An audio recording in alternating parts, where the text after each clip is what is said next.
छत्रपती शिवाजी महाराजांचे विचार, धोरण, पराक्रम आणि दैदिप्यमान इतिहास जगासमोर मांडण्यासाठी भिवंडीमधील मराडे पाडा येथे छत्रपती शिवाजी महाराजांचं भव्य मंदिर उभारण्यात आलंय। छत्रपती शिवाजी महाराजांचं जे महाराष्ट्रातील पहिलंच भव्य मंदिर ठरलंय। विशेष म्हणजे छत्रपती शिवाजी महाराजांची मूर्ती अयोध्यातील श्रीरामाची मूर्ती घडवणारे सुप्रसिद्ध शिल्पकार अरुण योगीराज यांच्या हस्ते ही घडवण्यात आली आणि गडकिल्ल्यांच्या धर्तीवरील देशातील विविध मंदिरांच्या शैलींचा प्रभाव या मंदिरावर दिसून येतोय। येत्या 17 मार्चला विविध मान्यवर राजकीय नेते मंत्री यांच्या उपस्थितीमध्ये राज्याचे मुख्यमंत्री देवेंद्र फडणवीस यांच्या हस्ते या मंदिराचं लोकार्पण होईल।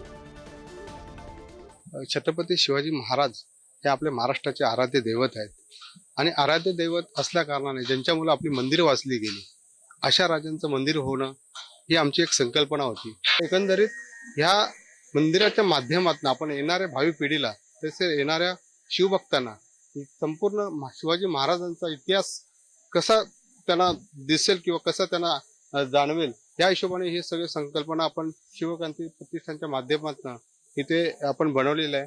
हिंदवी स्वराज्याचे संस्थापक छत्रपती शिवाजी महाराजांसाठी किंवा त्यांच्या नावानं तयार केलेले स्पिरिच्युअल सेंटर, अध्यात्म केंद्र पुढच्या भावी पिढ्यांना त्यांच्या कार्याची प्रेरणा मिळावी यासाठी निर्माण केले गेलेलं आहे। त्याच मोहिमेचा भाग म्हणून जी प्राथमिक पाहणी किंवा मलाही उत्सुकता होती परत जाऊन बघितलं पाहिजे, त्या भूमिकेतून आज आम्ही इथं भेट दिलेली आहे।